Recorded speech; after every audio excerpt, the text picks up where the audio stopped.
So before we go ahead and start learning actual data structure with OOPS, let us see some basic things which student must know. That is strings and streams. So we'll see a brief analysis of strings and streams. In your programming, you will frequently need to read and process strings, and input output in C++, they are usually handled using streams. In the programming classes, you might have come across these streams and strings, but let us see them in more detail here. So in basic C, strings are implemented just as arrays of characters. So there is no separate string type. In C++ there is. What does it mean? It means that you need to allocate sufficient space for your character. String is actually a group of characters. So you need to allocate sufficient space for character array to hold any input strings that you might receive. For example, that to end also, you need to have a special marker. But before that, for 80 characters, you will be actually allocating 80 spaces for it. And it will always be 80, neither less nor more. And in C, to terminate your string, it is done with a special character. This is null character called /0. This is the number 0 preceded with this slash. It marks the end of the part of the string. The string is ended here. And the string class in C++ is somewhat easier. It hides some of the memory management which you do by yourself in C, and you don't have to worry about allocating sufficient or insufficiency of space.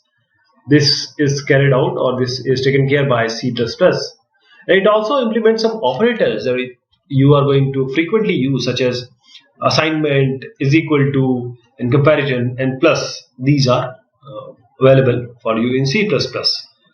And the string also contains a number of other useful functions, because string is a class in C++.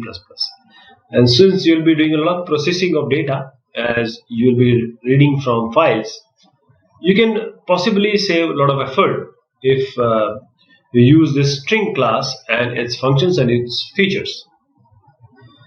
So streams, these are the C++ way of interacting with files or keyboards or screen, and also to the strings. So they usually divide the streams that you read from keyboard, files or strings, and streams you write. Means where you are going to write. You are going to write on screen, files and strings. So in both the cases, there are basically a sequence of characters that you are extracting, that is reading, and inserting, that is writing. There has to be a fairly clean abstraction of reading and writing items. So this standard stream you will be interacting will be requiring some hash include header file. We have specific function called cout or CERR, and this cout, it buffers its output instead of printing it immediately. And CERR, what it does, this is CERR for CERR, and this is cout for output.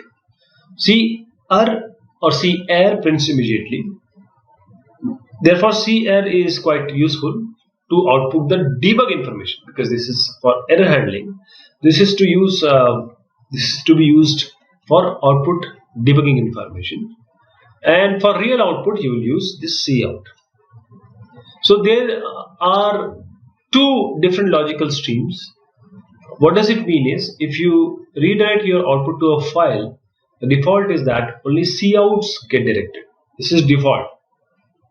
So if you print debug information using CERR, so we are talking about CERR and cout, CERR and cout here. If you print this debug information to CERR, it still appears on the screen and doesn't actually affect your output. And this CERR often gets displayed in a different color if you are using a very good C++ compiler. So what actually we mean by saying all this, that it may be good to get into a habit to print all your real output to cout. and the debug to CER. Essentially in C++, CERR and COUT. That does the same work, but the task is different. So let us see in a tabular form. This is stream in Cin. The target is keyboard, and the header file will be IOStream. So we have IOStream, we have FStream and SStream. For Cin and Cout, we have just talked about that it will go to the screen, and CERR also. So Cin keyboard, Cout and CERR to screen, and for this you have to use this header file, that is IOStream. But to handle file, this is IFStream and OFStream. This is to read from a file, and this is to write to the file to write. That is FStream. Both of the FStream, because F means file, IO means input output. Then comes the string stream, and the target will be another string, and the header file will be SStream. So to extract from your input stream, these are the operators which we are going to use. This is the one is the insertion operator, and other is the extraction operator. So you use this double less than sign operator, and to insert item. To extract you use this. To insert you use this less than sign. First of all, you have this to greater than sign. Before reading from an input stream, let us see a few important aspects. When reading from a stream, that is Cin or say IFStream, you can use this Cin.fail, or if you are using this IFStream myInput, then myInput.fail. Why? This is to check whether the read succeeded, because it might be possible that the read doesn't succeed. So if one read fails, that is the fails flag is set, it will remain, this flag will remain set until you explicitly reset it using this Cin.clear or myInput.clear. Until then, all further reads will fail. So you have to do it explicitly. Since what C++ thinks is that until the problem is fixed, all incoming data is now unreliable. So let us remember that this reads until the next white space, which we have earlier discussed. It's actually white spaces like tabs, new lines, page breaks, etc. Also, once you are entering the value, you have to be very cautious if you are entering the value manually. This manually is you have to see that at the prompt, if you enter multiple items that is separated by some space, then they will supply the next few extractions. Like if you want, or if you have something like this, the code is like this: Cout, please enter n, then Cn will be n. Cout, enter m, n will be entered to n, and n will be going to m. So if you press 5 and 3, the first will go to 5, means n will get 5 and m will get 3. If you want to also read spaces, what to do? Means this there is a space in between this. How to read that? For that, you should really use Cin.getLine. So getLine is our function, or if you are talking about some stream, this file stream, then you have to use this myInput.getLine. So Cin.getLine and myInput.getLine. So it lets you specify a string to read into a maximum number of characters to read. That is getLine, no problem with the spaces. And the character to stop, the default in here is new line. So see, this .getLine will read up till this new line, and will then read into the string. We need to notice one thing. Again, you need to be a bit cautious about getting at the end of a file and reading the correct flags to avoid reading the last line multiple times. This generally happens when people program and they don't take care of this problem. So if you want to clear out the remaining characters in your stream so they don't cause issues earlier like this, you can use this ignore function. One more function I'm introducing, ignore function, which will ignore the next n characters, which you can specify by maybe default as 1. So this is how you get rid of some of the problem. Now coming to this file streams and string streams, we have just seen that in C++ things are understood like a stream. So file streams are the typical C++ way of reading data from files. File stream. There are two types of reading: IF stream, that is the file you read, and OF stream, the file you write. The file you read, IF stream; file you write, OF stream. So a file stream needs to be opened before you can really read or write from it. So you have to open it first. Once you open it, now the things are very easy because you are aware of C in and C out. So it is basically like this C in and C out only.